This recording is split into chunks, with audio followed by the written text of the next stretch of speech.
나는 집주인이 누리고 있는 이른바 유복하고 세련된 생활이라는 것이 껑충 뛰어서 잡은 것임을 눈치채지 않을 수 없고, 나의 모든 관심은 그 껑충팀 속에 쏠려 있어 그의 생활을 장식하고 있는 미술품을 감상할 여유가 없는 것이다. 왜냐하면 인간의 근육에만 의존한 최고의 도약 기록은 어느 아라비아 유목민이 세웠는데, 그는 평지에서 25피트나 뛰어 올랐다는 것이 생각났기 때문이다. 인위적인 밑받침이 없는 한 사람은 그 이상의 높이에서 다시 땅으로 떨어지게 되어 있다. 그런 괴력의 소유자에게 내가 첫 번째로 묻고 싶은 것은 당신을 받쳐주는 사람이 누구인가이다. 당신은 실패한 97명에 속하는가, 아니면 성공한 3명에 속하는가? 이 질문에 대답해 보라. 그러면 나는 당신이 번지르르한 싸구려 물건들을 들여다보고 그것들이 장식품으로 가치가 있는가를 살피겠다. 수레를 말 앞에 매는 식의 본말 전도는 아름답지 않고 실용적이지도 않다. 우리는 집을 아름다운 물건들로 장식하기 전에 우선 벽을 깨끗하게 치워야겠다. 우리의 생활도 깨끗하게 치우고 아름다운 살림살이와 생활을 그 밑바탕에 깔아야겠다. 그런데 아름다움에 대한 안목은 야외에서 가장 잘 길러진다고 할 수 있으리라. 집도 가정부도 없는 바로 그곳에서 말이다. 존 스노우는 기적을 일으키는 섭리라는 책에서 자기와 동시대 사람으로 이 마을에 처음 정착한 사람들에 대해 이렇게 말하고 있다. 그들은 우선 몸을 가리기 위해 어느 언덕 비탈에 땅을 파고 들어가 그 위에 나무를 걸치고 흙을 덮었으며 가장 깊은 쪽에서 연기를 피웠다. 그들은 가장 높은 쪽에서 연기를 피웠다. 그들은 하나님의 축복으로 곡식이 생산될 때까지는 집을 짓지 않았다. 그리고 첫 해의 수확이 너무 적었으므로 빵을 지극히 아껴 먹어 다음 수확까지 기나긴 계절에 대비하지 않으면 안 되었다. 뉴 네덜란드 지방의 장관은 이곳에 정착하려는 사람에게 참고가 되도록 1650년에 네덜란드어로 보다 자세하게 설명하고 있다. 처음부터 자기가 원하는 대로 농가를 지을 능력이 없는 뉴 네덜란드 지방 사람들, 특히 뉴 잉글랜드 지방 사람들은 처음에는 자신들이 적당하다고 보는 폭과 길이의 네모난 토구를 지하실처럼 6, 7피트 깊이로 파고 토굴한 사방 흙벽은 빙 둘러 나무를 대되 흙에 스며 나오지 않도록 나무 껍질이나 다른 것을 그 위에 덧댄다. 토굴 바닥에는 널빤지를 깔고 머리 위로는 징두리 판자를 가지런히 대어 천장을 만들며 천장 위로 어느 정도의 공간을 두고 둥근 나무로 된 지붕을 올리는데 그 위로 나무 껍질이나 때로 덮는다. 이런 집에서 그들은 전가족과 함께 2년, 3년 또는 4년을 습기 걱정 없이 따뜻하게 사는데 가족의 수에 따라 여러 칸으로 나누기도 한다. 식민지 초기의 뉴 잉글랜드 지방에서는 유복한 지도층 인사들도 그런 식으로 자신들이 첫 번째 집을 지었는데 그 이유는 2가지 이유가 있었다. 첫째는 집을 짓는데 시간을 허비하여 다음 추수 전에 식량이 떨어지는 일이 없도록 하자는 것이었으며, 둘째는 고국에서 데려온 수많은 가난한 노동자들에게 위화감을 주지 않으려는 것이었다. 3, 4년이 지나 그 지방의 농가가 체계가 잡히면 그들은 비로소 많은 비용을 들여 훌륭한 집을 지었다. 우리 조상들이 택한 이러한 행동 과정에서 우리는 사려 깊은 자세를 엿볼 수 있다. 그들의 생활 신조는 보다 시급한 욕구를 우선 충족시키고자 하는 것이었던 듯하다. 그러면 오늘날 보다 시급한 요구가 충족되고 있는가? 나는 현대식 고급 주택을 하나 마련해볼까 하다가도 그 생각을 버리게 된다. 그 이유는 이 나라의 풍토가 아직도 인간 개발에 적합하도록 되어 있지 않았으며 따라서 우리 조상들이 자신들을 밀가루빵을 얇게 썰었던 것 이상으로 우리는 우리의 정신적 빵을 얇게 썰어야 할 입장에 있다고 생각하기 때문이다. 그러나 아무리 투박한 시대라 할지라도 건축상의 모든 장식을 무시할 필요는 없을 것이다. 단지 먼저 우리의 집이 우리의 삶과 맞닿는 면을 마치 조개의 내부처럼 아름답게 장식하되 집의 거칠의 장식만 하지 말자는 것이다. 그러나 불행히도 나는 한두 집에 들어가 본 적이 있어 그 내부가 어떻게 꾸며져 있는지를 알고 있다. 오늘날 우리의 체질이 퇴화되었다고 하지만 동굴이나 오두막에 살지 못할 바가 아니며 짐승 가죽을 입지 못할 바도 아닌 것이다. 그러나 인류의 발명과 근면성이 가져온 편의는 비록 그것이 값비싼 대가를 치르고 있는 것이긴 하지만 받아들이는 것이 분명 나을 것이다. 우리 마을 같은 곳에서는 판자나 지붕 널빤지, 석회나 벽돌을 구하는 것이 살기 알맞은 동굴이나 온전한 통나무, 충분한 양의 나무 껍질, 심지어는 잘 익혀놓은 진흙이나 평평한 석재를 구하는 것보다 쉽고 값도 싸다. 나는 이론적으로나 실제적으로나 이런 일에 대해서 잘 알고 있기 때문에 자신 있게 이야기하는 것이다. 우리가 머리를 조금만 더 써서 이런 자재들을 잘 이용하면 가장 큰 부자들보다 더 부유하게 잘 살 수 있고 또 우리의 문명을 축복의 문명으로 만들 수도 있는 것이다.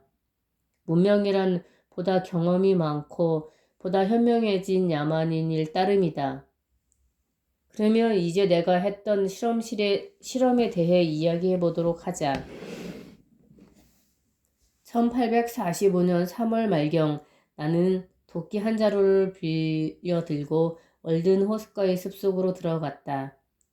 그곳은 내가 집을 지을 장소로 받은 곳이었는데 나는 집터 바로 옆에 자라던 곱게 뻗은 한창대의 백송나무들을 제목감으로 베어 넘기기 시작했다. 아무것도 빌리지 않고 어떤 일을 시작하기란 어려운 법이다. 하지만 그렇게 함으로써 이웃들로 하여금 당신이 하는 일에 관심을 갖도록 하는 것은 너그러운 처사라고 할 수 있으리라. 도끼 임자는 나에게 도끼를 건네주면서 자기가 정말 애지중지하는 물건이라고 말했다. 그러나 나는 그 도끼를 불려올 때보다 더 잘 들게 해서 돌려주었다. 내가 일하던 곳은 소나무가 우거진 기분 좋은 언덕배기였는데 나무들 사이로 호수가 보였고 어린 소나무와 호두나무가 무성하게 자라는 숲속의 작은 빈터도 보였다. 호수의 얼음은 군데군데 녹아 물이 보이는 곳도 있었으나 아직 다 녹지는 않았으며 온통 거무스레한 색깔을 하고 물기에 젖어 있었다. 내가 낮에 그곳에서 일하노라면 때로는 눈발이 날리기도 했다. 그러나 집으로 돌아오려고 선로변으로 나오면 선로 옆에 노란 모래는 아지랑이 속에서 번쩍이며 끝없이 펼쳐져 있었고 선로 자체도 봄날의 햇빛을 받아 빛나고 있었다. 종달새와 피비새와 급박의 새들이 사람들과 함께 또 한 해를 보내려고 어느새인지 와서들 노래를 부르고 있었다. 흔쾌한 봄날들이 이어지면서 겨울 동안 쌓인 인간의 불만은 대지와 함께 녹아갔으며 동면하고 있던 생명은 기지개를 펴기 시작했다. 어느 날 도끼자루가 빠졌기에 호두나무의 푸른 가지를 잘라와 돌로 때려 쐐기를 박았다. 그런 다음 자루가 빠지지 않도록 물에 불려넣고 도끼를 호수의 얼음 구덩이에 담갔는데 그때 줄무늬 뱀 한 마리가 물속으로 들어가는 것을 보았다. 그 뱀은 내가 그곳에 있는 동안 그러니까 15분 이상 호수 바닥에 가만히 있었지만 별 불편을 느끼는 것 같지 않았다. 그것은 그 뱀이 아직도 동면 상태를 완전히 벗어나지 못했기 때문이었으리라. 사람도 이와 비슷한 이유에서 현재의 비천하고 원시적인 상태에서 벗어나지 못하고 있는 것이 아닌가 하는 생각이 들었다. 그러나 만약 참다운 봄의 기운이 자신을 깨운 것을 느낀다면 그들도 반드시 일어나 보다 높고 영묘한 생활을 지향할 것이다. 나는 전에 서리가 내린 아침길을 걷다가 뱀을 여러 번 만났는데 이 뱀은 추위에 몸이 굳어 움직이지 못한 채 햇빛이 자신의 몸을 녹여주기를 기다리고 있었다. 4월 초하는 날에는 비가 내리면서 호수의 얼음이 녹았다. 그날 아침은 매우 짙은 안개가 끼었는데 외톨이가 된 기러기 한 마리가 더듬듯이 호수 위를 날면서 길을 잃은 것처럼 또는 안개의 정령이라도 된 것처럼 끼륵끼륵 오는 소리를 들을 수 있었다. 며칠 동안을 나는 작은 도끼 한 자루만 가지고 나무를 자르고 깎고 기둥과 석가래를 다듬었다. 남에게 전할 만한 생각이나 학자다운 생각은 별로 하지 않고 홀로 노래를 불렀다. 사람들은 많이 안다고 말하지만 보라, 그것들은 날개가 돋쳐 날아가 버렸다. 모든 예술과 과학이 그리고 무수한 발명품들이 바람이 부는 거나 우리가 아는 것은 단지 그것뿐. 나는 주요 제목들을 사방 6이 각막으로 다듬었는데 기둥은 대개 양면만을 다듬었으며 석가래와 마루의 깔 널판지들은 한쪽 면을 다듬고 다른 쪽은 나무 껍질을 그대로 남겨놓았다. 그래서 이 제목들은 톱으로 켠 것처럼 고르면서도 더 튼튼하기까지 했다. 이 무렵에는 다른 연장들도 빌려왔으므로 제목의 밑둥에 장부나 장부 구멍을 만들어 조심스럽게 이어 맞추었다. 나는 하루 종일 숲에서 일한 것은 아니지만 거의 항상 점심으로 버터 바른 빵을 싸가지고 갔다. 점심때에는 내가 베어 푸른 소나무가 가지들 사이에 앉아 빵을 쌌던 신문을 읽었다. 점심때에는 내가 베어낸 푸른 소나무 가지들 사이에 앉아 빵을 쌌던 신문을 읽었다. 손에 송진이 잔뜩 묻었으므로 빵에 소나무 향기가 스며들었다. 집을 다 지을 무렵 나는 소나무의 원수라기보다는 그 친구가 되었다. 왜냐하면 소나무를 여러 그루 베긴 했지만 이 나무를 아주 잘 알게 되었기 때문이다. 때로는 숲속을 거닐던 사람이 나의 도끼 소리에 끌려 내가 있는 쪽으로 왔는데 우리는 잘라놓은 나무 조각들 사이에 두고 즐거운 한담을 나누었다. 일을 서두르지 않고 공을 들여 했기 때문에 4월 중순경이 되어서야 뼈대가 짜여 세울 준비가 되었다. 나는 이보다 앞서 판자를 쓸 생각으로 시츠버그행 철도 노선에서 일하는 제임스 콜린이라는 아일랜드 사람이 판잣집을 사놓았다. 콜린스의 판잣집은 꽤 쓸만하다는 얘기를 듣고 있었다. 내가 그 집을 보러 갔을 때 그는 집에 없었다. 나는 그 집의 바깥을 한번 둘러보았다. 창문이 높고 깊숙이 붙은 까닭에 처음에 집 안에서는 내가 온 것을 모르고 있었다. 이 자그마한 집은 오두막식으로 올린 뾰족한 지붕을 가지고 있었고 그 밖에는 이렇다 할 만한 것이 눈에 띄지 않았는데 그것은 집 주위를 돌아가며 퇴비 더미처럼 흙을 5피트 정도의 높이로 쌓아 놓았기 때문이었다. 햇빛에 말라 꽤 회긴 했지만 지붕이 제일 성한 편이었다. 문턱은 아예 없었고 문짝 밑으로 닭들이 노상 출입했다. 안주인이 나와 집안도 둘러보라고 했다. 내가 가까이 다가가자 닭들이 쫓기듯이 집 안으로 들어갔다. 집안은 어둠컴컴했다. 바닥은 대부분 흙으로 된 데다가 우중충하고 축축해서 학질이라도 걸릴 것 같았다. 떼어내려고 하면 부스러질 것 같은 판자가 여기 한 장 저기 한 장 깔려 있었다. 안주인은 등불을 켜서 지붕과 벽의 안쪽을 보여주고 마루에 판자가 침대 밑으로 깔려 있다는 것을 보여주었다. 지하실에는 발을 디디지 말라고 했는데 지하실은 2피트쯤 되는 쓰레기 구덩이 같은 것이 있었다. 안주인의 말대로 지붕 판자와 벽지 판자와 창문은 쓸만했다. 창문은 원래 온전한 유리 2장이 끼어 있었는데 최근에는 고양이만 그 창문으로 뛰쳐나갔다는 것이다.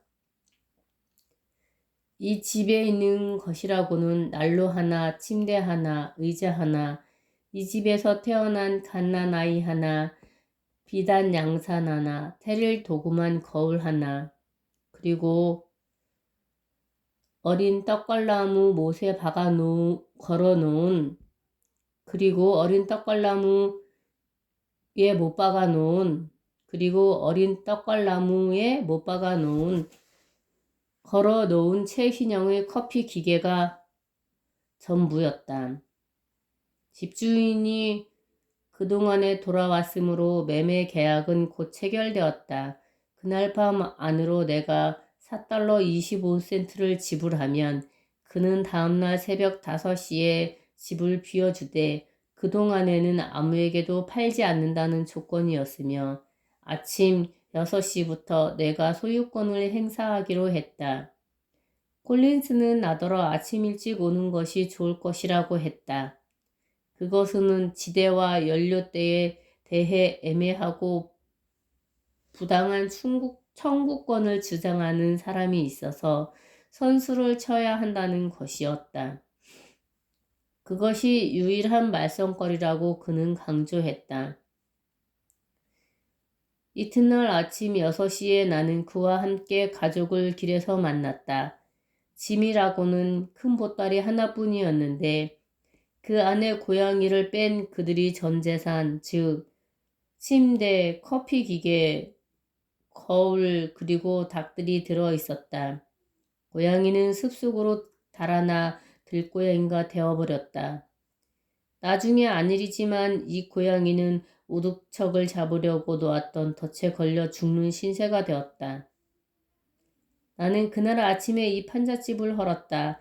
판자의 못을 빼고 수레를 몇 차례에 걸쳐 호숫가로 날라다가 풀밭 위에 널어놓았다. 판자를 햇빛에 말려 색을 바르게 하고 휘어진 것을 바로잡기 위해서였다. 아침 일찍 일어난 개똥지박이 한 마리가 지저귀는 소리를 들으며 나는 숲길로 수레를 밀었다.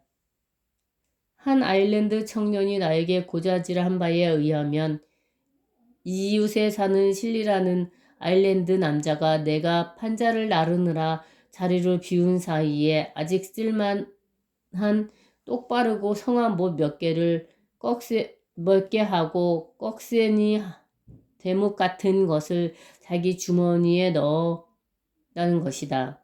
이 남자는 내가 돌아오자 봄날의 생각에 잠긴 듯한 태연한 표정으로 지펄린 자리를 바라보고 있었는데 그의 말에 의하면 할 일도 없고 해서 구경이나 하고 있다는 것이었다.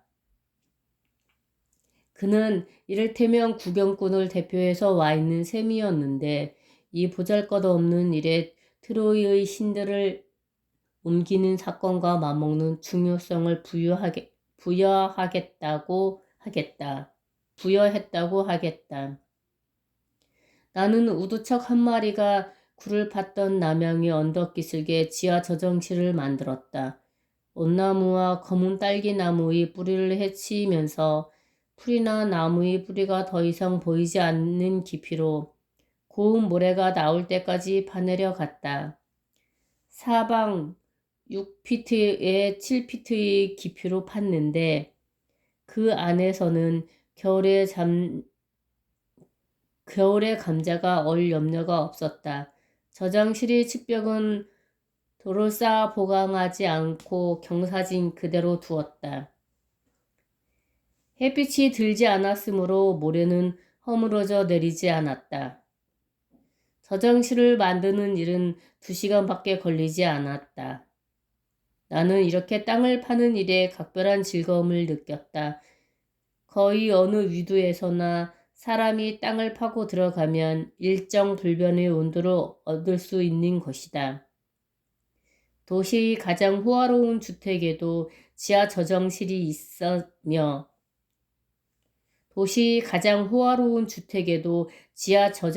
있으며 사람들은 옛날과 다름없이 거기에다 최근 식품을 저장해 둔다. 지상의 건축물이 사라지고 나서 오랜 세월이 지난 후에도 후세 사람들은 이 지하 저장실의 흔적을 본다.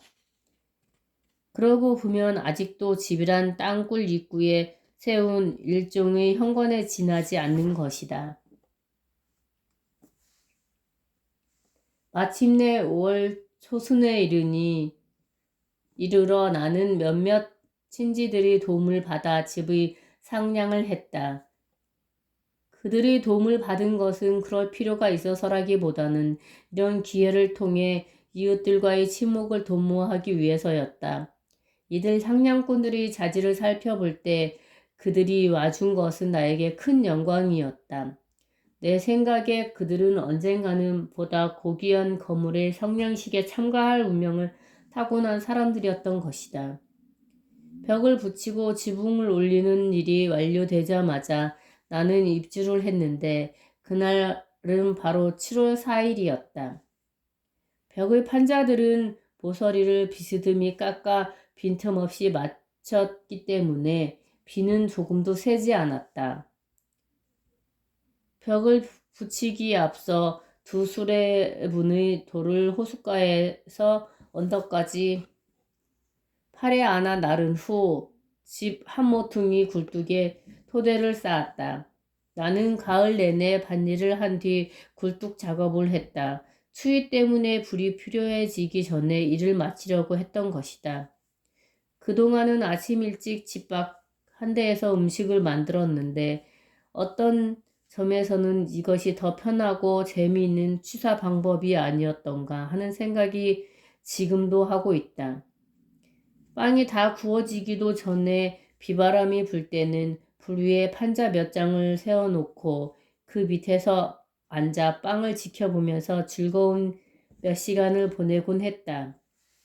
그 무렵 나는 너무 바빠서 독서를 거의 하지 못했다. 그러나 땅에 떨어진 한쪽의 신문지 조각은 그것이 내가 물건을 쌌던 것이든 식탁보로 썼던 것이든 간에 책 읽는 것만큼이나 즐거움을 주었으며 사실상 호머의 일리아드와도 같은 구실을 했다. 집을 지을 때 나 자신이 그랬던 것보다는 좀 더 깊은 생각을 하면서 짓는 것이 좋을성 싶다. 가령 문이나 창문 그리고 지하실이나 다락방이 인간성이 어디에 바탕을 둔 것인지를 생각해보고 경우에 따라서는 우리의 일시적인 필요성이라는 이유보다 더 좋은 이유를 발견하기 전에는 건물을 아예 짓지 않기로 한다면 어떨까? 사람이 자기 집을 짓는 데는 새가 자신의 보금자리를 지을 때와 비슷한 한목적성이 있다. 사람이 자기 집을 짓는 데는 새가 자신의 보금자리를 지을 때와 비슷한 한목적성이 있다. 만약 사람이 자기 손으로 집을 짓고 소박하고 정직한 방법으로 자신과 가족을 벌어먹인다면 누구라 할 것 없이 시적 재능이 피어나지 않겠는가. 마치 새들이 그런 일을 할 때 항상 노래하듯이 말이다. 그러나 불행히도 우리는 박달새나 뻐꾸기처럼 행동하고 있다.